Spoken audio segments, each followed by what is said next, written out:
maybe, God damn it, I f***ed this whole thing up, Sam. I did, I f***ed this whole thing up. God, can we just go back, please? Can we just cut? Can we just cut? Woo! Goddamn outlaw, Rick. Come on now. Whew. I got it. I got it.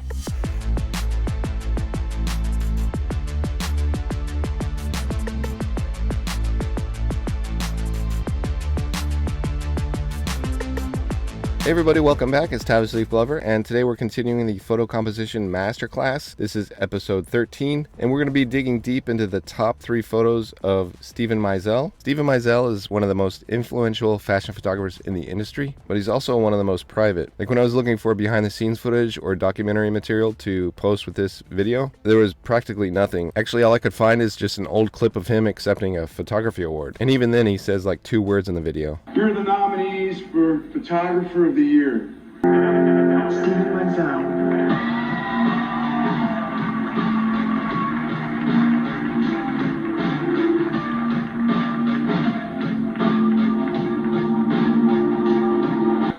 And the winner is Steven Meisel.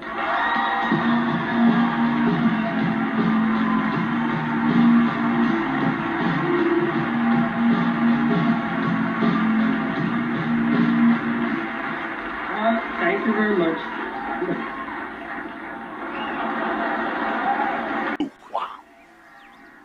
Wow! That kind of tells us something, like he's not trying to sell himself, but he's selling the image. He lets the photos do the talking, which means we need to slow down and just actually look at the composition and the design choices he made underneath the surface. So let's get started with this one. This is Giselle Bunken. I don't know how to pronounce that. Is it Giselle or Giselle? Giselle, I believe, right? Giselle. Giselle Bunken.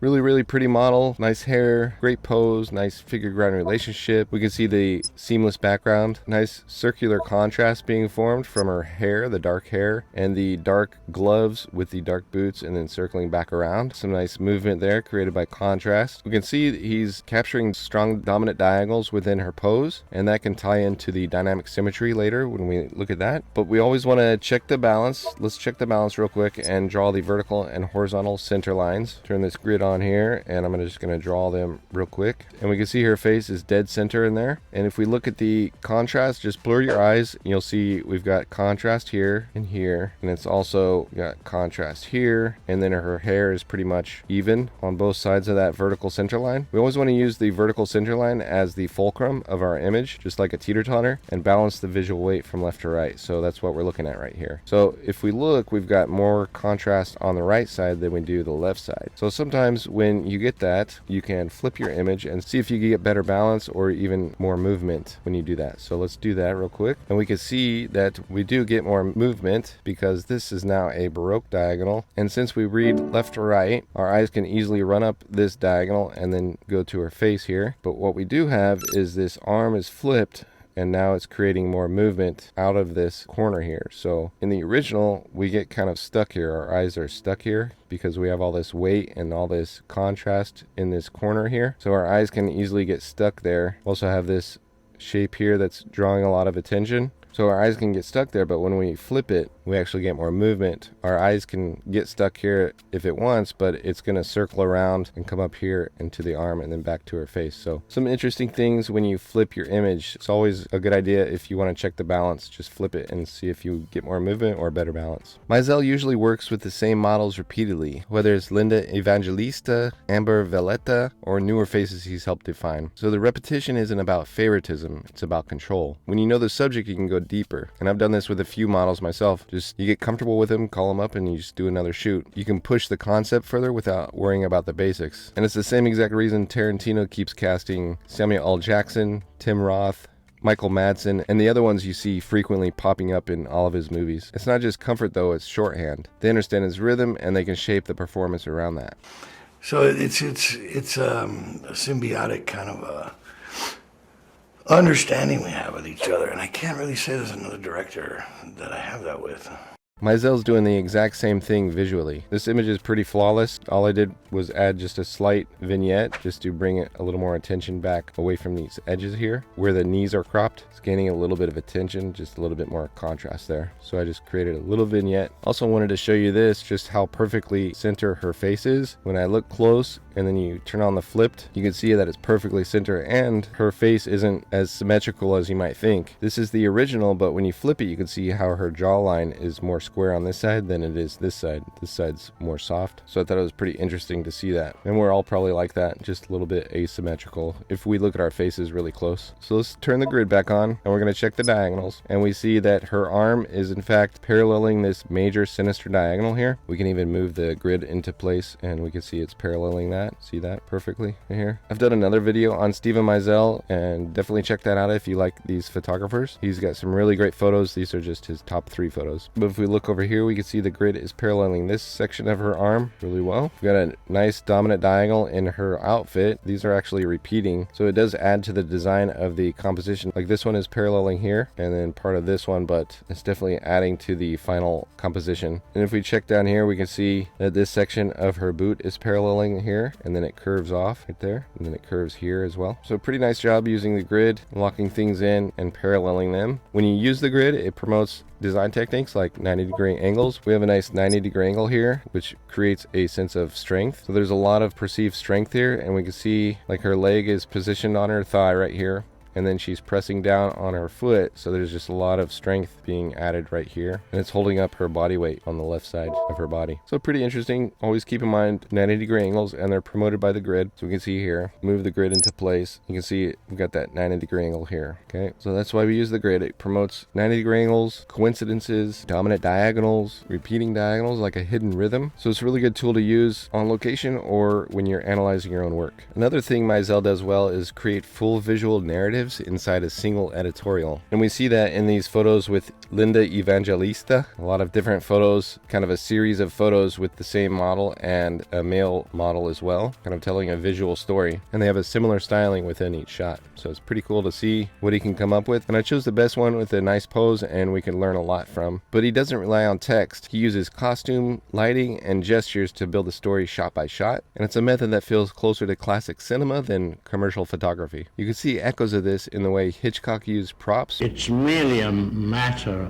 basic matter of utilizing your materials to the fullest dramatic extent.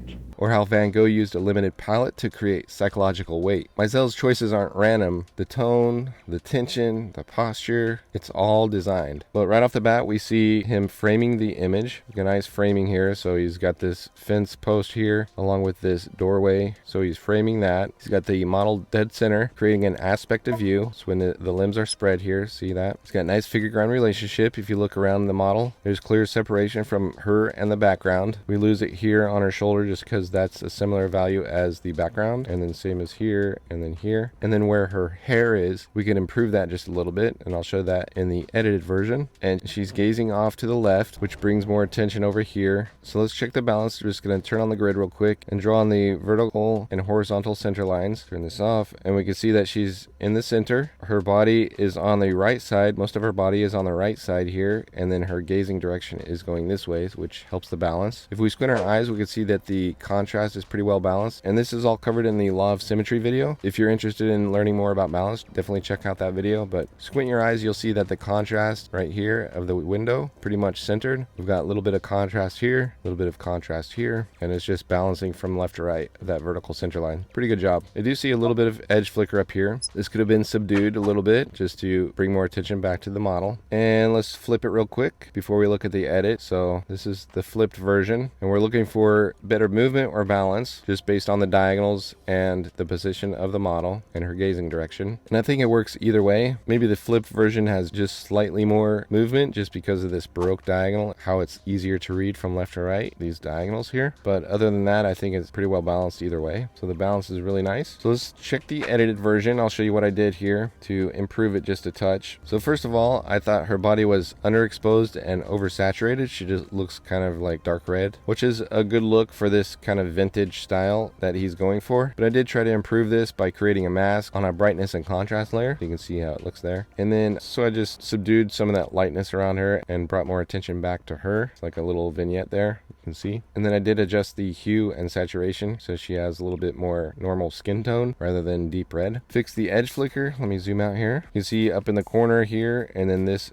area here by the fence post, I just subdued those just a touch to bring less attention to them. And I improved the figure ground relationship on the window. You can see, just subdued that just a little bit to pop her out a little more. And then the final touch was a vignette, just a subtle vignette. So that's the final edit, and then this is the before. You can see how we bring more attention to her and just calm things down around the edges. Now let's turn the grid back on and check the dynamic symmetry. And this is the 5/4 grid. So let's run the grid up here, and we can see that her leg is paralleling this diagonal here. This is the sinister reciprocal diagonal, the one that crosses the major diagonal at 90 degrees right here. You can see this is the major Baroque diagonal, and then this is the sinister diagonal that intersects at 90 degrees. So that's the sinister reciprocal diagonal. So that's the major diagonal within the scene. Well, let's see what's locking in. Got her dead center, got her arm locking in on this vertical here, and then this shoe here locking on the horizontal, but not much else as there's a lot of negative space, and usually excessive negative space gives the sense of isolation or loneliness, but we don't get those vibes here. It's just kind of she's chilling and changing her shoes because Meisel's framed her within the scene here. So the excess of negative space doesn't really impact the image. It just helps the figure ground relationship. So pretty nice. Let's move on to the next one. And this is the Notorious Madonna. This is a CD cover of one of her albums. Here's the album cover, Like a Virgin. What it was once like to be a virgin,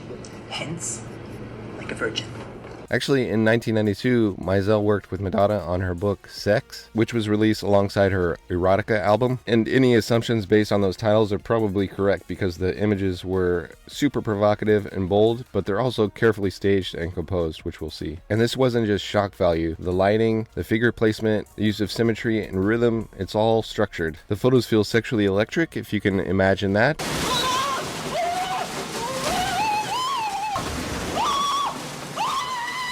It's similar to how El Greco pushed the figure into uncomfortable territory, yet never let go of the composition. And if you take a look at El Greco's art, you'll see that he was way ahead of his time. And with his elongated figures and the textures within his paintings, he probably influenced a lot of the post-impressionists like Degas, Van Gogh, and many others. If you're interested in learning more about El Greco or other master painters, you can check out the book, The Forgotten Secrets of Master Painters. But if you're interested in Meisel's book on Madonna, it's called Sex. It's pretty hard to find, and if you do find it, it's probably like almost $1,000. So good luck with that. So right off the bat, if you squint, it has decent figure ground relationship, but we do see a few areas like this where the values are the same and they're blending in. Same with her hair.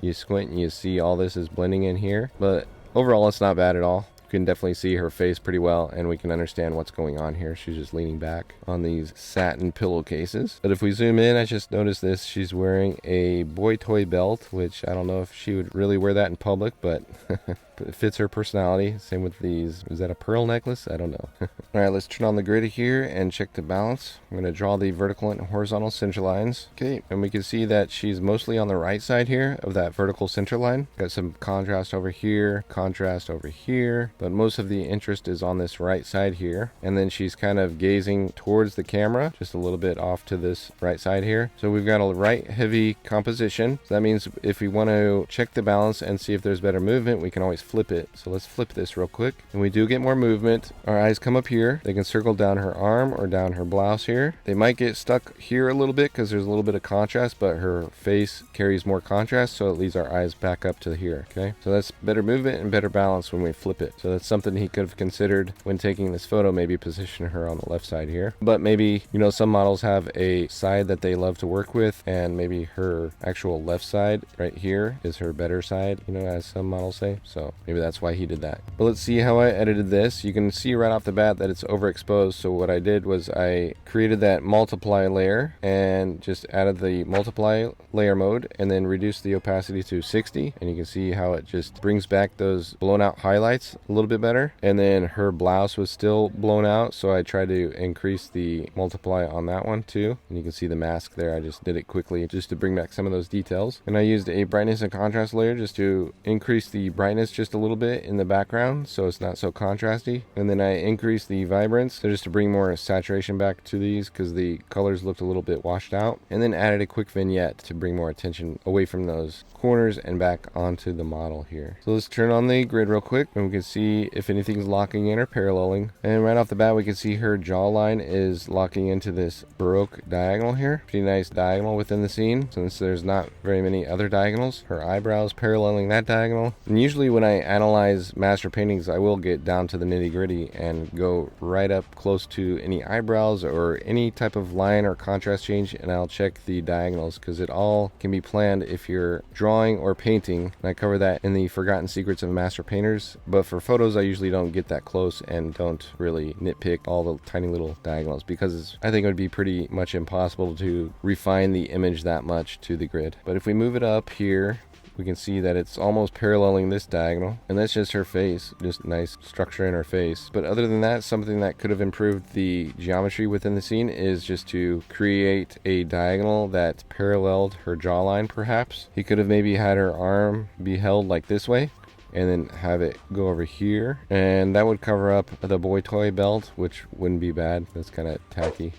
And that would have improved the gamut, the repeating diagonal. So we would have had this repeating diagonal and then it's echoed down here and repeated, just improving the geometry within the scene. It just all depends. If you can create more diagonals, lock more into the grid, that's even better because you're promoting the design techniques. So as it is right now, there's not much locking in. Maybe just her arm here on that vertical, her torso here just a little bit, and then her arm here on that horizontal. That's about it. I like to see a lot more diagonals locking in and paralleling, but we've only got that one inner jaw, but that's okay. It's a nice image overall. But that's it for Stephen Meisel. We start out with a really nice simple fashion photo, and when we flip it we get more movement, nice figure ground relationship, nice aspect of view there. Go into something that's more natural, more editorial, and more casual. The nice aspect of view as well, nice figure ground relationship, nice balance. So he's continually using these design techniques to create remarkable imagery. And then when we flip to this one, it's less dynamic as these other ones with major diagonals in them. You can see the difference. More casual, more laid back, and that's probably just more sultry and fits her album, her personality, and what she wants to portray in this image.